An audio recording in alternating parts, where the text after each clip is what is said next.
Alright, we've been avoiding talking about this game for too long. I think it's time we just discussed it and got it over with. We've come close to talking about Metroid Other M several times since we started the show. We were actually planning to do it during our first batch of episodes, but by the time we got around to it, pretty much everything had already been said. Besides, we aren't a review show and we don't really do rants, and we don't plan to change that now.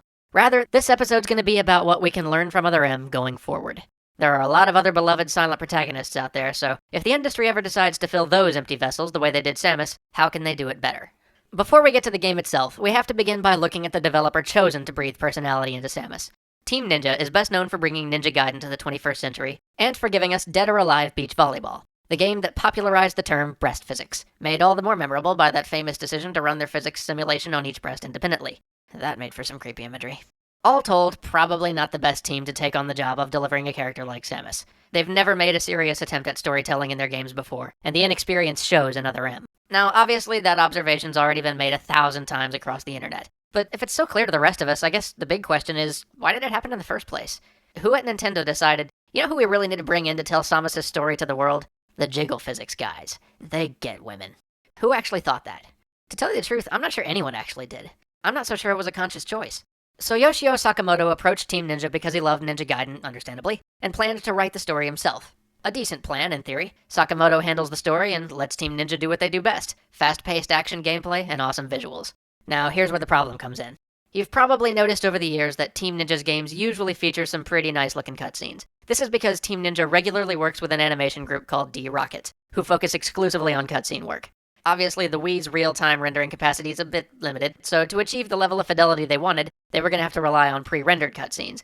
But D-Rockets is a company with a cinematic background, firmly rooted in the language of cinema and movie-esque narrative delivery. So even though Sakamoto had writing duties, D-Rockets was largely in charge of actually presenting that story to the player. And with over 100 hands on the project between Team Ninja, D-Rockets, and Nintendo, internal political pressures were almost guaranteed to change the plan. Suddenly, what was once just going to be a fun spin-off by Team Ninja with a sparse story, simply meant to tie Super Metroid and Fusion together, had bloated into a massive multi-hour epic, and the first attempt at a deep exploration of Samus as a character. Now, this is all just supposition on James's part. We weren't there to see what actually happened, but it does seem a lot more plausible to me than the idea that everybody got together in a meeting room and one of the brand managers from Nintendo said, "Hey, beach volleyball guys, why don't you take a crack at redefining the female central character to one of our most beloved franchises?" So I guess, lesson 1.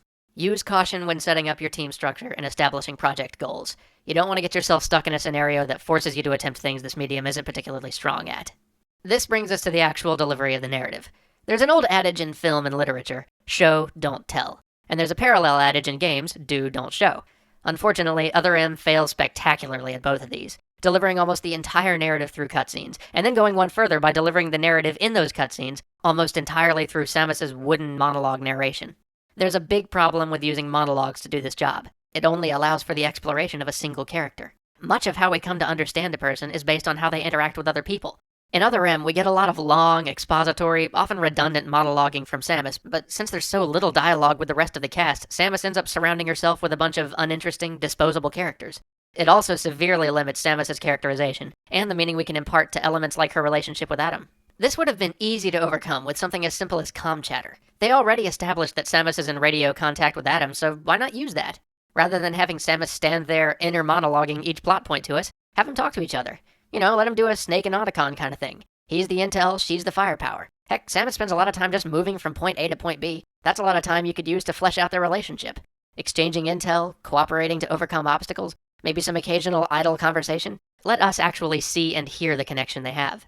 Think of how many games you've played where you got to know your squad mates better just by hearing what they shout during the action. This is a huge missed opportunity when you're trying to deliver a complex narrative about a well-established character. Not just for Samus, but for Adam. Maybe even more so for Adam. This is supposed to be the person Samus values most. Probably the only man she would voluntarily take orders from. But maybe with the exception of one scene near the end, I never look at these two in-game and think, wow, they really mean a lot to each other. So lesson 2. When characterizing a well-known character, you must use all of the tools available to deliver your narrative. A few cutscene monologues are not going to cut it. Next, let's do a little talking about the actual story itself. The weird thing is, when you strip the plot down to its most basic elements, it actually sounds pretty awesome. On the broadest level, it's a story about dealing with trauma, loss, and consequences that are far beyond the scope of what the human mind can address. In space. Sounds like a game I want to play. Unfortunately, the execution of that story falls far short. And what we actually end up seeing is a tale about Samus's desperate need for approval from a male authority figure, coupled with an hour and a half of exposition intended to catch new players up to speed on the series and tie Super Metroid and Fusion together. This desire to tie games in a series together for new players is often a trap that developers fall into. It's ruined more than a few games. New players and veterans alike are better served by delivering a good story with accessible characters that doesn't require the player to understand the rest of the series. Trying to deliver a compact version of the entire series story to date with each game is just going to be a handicap to your story. So lesson 3. Focus less on bringing us all up to speed, and instead focus on delivering a solid, accessible story that doesn't clash with your previous titles, but can still stand on its own. Then there's also the fact that we almost never see any narrative created out of the actual gameplay itself, and the only time we do, it doesn't make much sense. In Other M, we see Samus refuse to use life-saving equipment until she's arbitrarily authorized by her commanding officer, who doesn't technically have any organizational authority over her, she just likes the guy. It's not that trying to give a plausible story reason for why Samus doesn't have access to all of her equipment from the start is a bad idea. I mean, I actually like that idea. But you can't decide you're going to give story reasons and then do it half-assed. We're never given a good reason that makes sense for Samus to nearly kill herself following arbitrary orders. And this flawed execution leaves us with a character that doesn't quite match the Samus we've come to understand over the years. More on that later. And the execution probably wasn't helped much during the game's localization. Whenever you hear phrases like a certain blank popping up a lot in a game, it's often an artifact from a language where the subject of a sentence is often dropped or implicit. Phrases like that and terms like a deleter are pretty big clues to me that Other M needed a little more work in their transition from one language to another. Suffice it to say, lesson 4. If you're going to give a backstory to a beloved character, work very hard to get it right and make sure it's well localized for any market that you're going to bring it into. I know it's not always feasible cost-wise, but I'm going to say it anyway. It's really not a place you want to cut corners on a brand worth this much. Now, Samus's general demeanor in Other M has been discussed to death all over the internet, and we'd be here all day if we try to get into that here. Really, if you saw our True Female Characters episode, you can probably guess our stance anyway, so let's just save everyone some time. Go Google Other M story, and you'll find a wealth of arguments for both sides.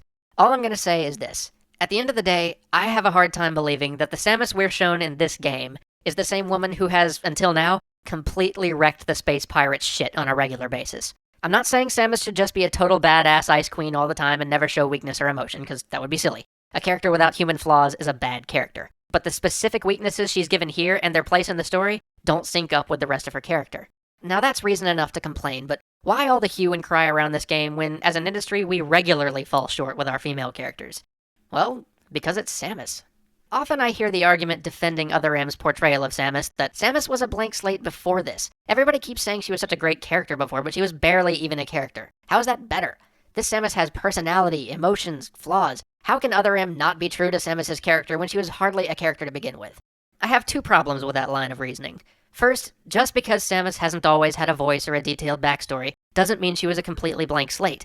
As we've said before, actions define a character. We don't know a lot about Samus, but we can make a few reasonable guesses just by looking at the meager story details and game events. Here's what we know. We know she's chosen a career in bounty hunting, dangerous work, and that she prefers to operate alone. We know she's got access to and working knowledge of enormous firepower. And whoever she is, she's proven herself capable of single-handedly storming and toppling heavily defended bases and installations on multiple occasions. And we've also seen that she has a softer side through her interactions with the baby Metroid. And Fusion even hinted at a close personal connection she once had. Yes, it's all very vague and sparse, but there's a character in there. But those arguments I quoted earlier also suggest something else. That any backstory or characterization is inherently better than none. And I don't buy that. Let me ask you 2 questions. First, can you deliver a good story without giving a backstory for the main character? Hint, yes. Second, remember how interesting Anakin Skywalker in the Clone Wars used to be? Back when we knew only vague details about them? I mean, are you happier now that all the blanks have been filled in for you? Badly? Kinda makes you miss those days before we knew. Back when they had the potential to be something interesting and great. Or heck, I got a better example. Let's shift our gaze just slightly to look at another popular Nintendo character. Silent protagonist hero, just like Samus.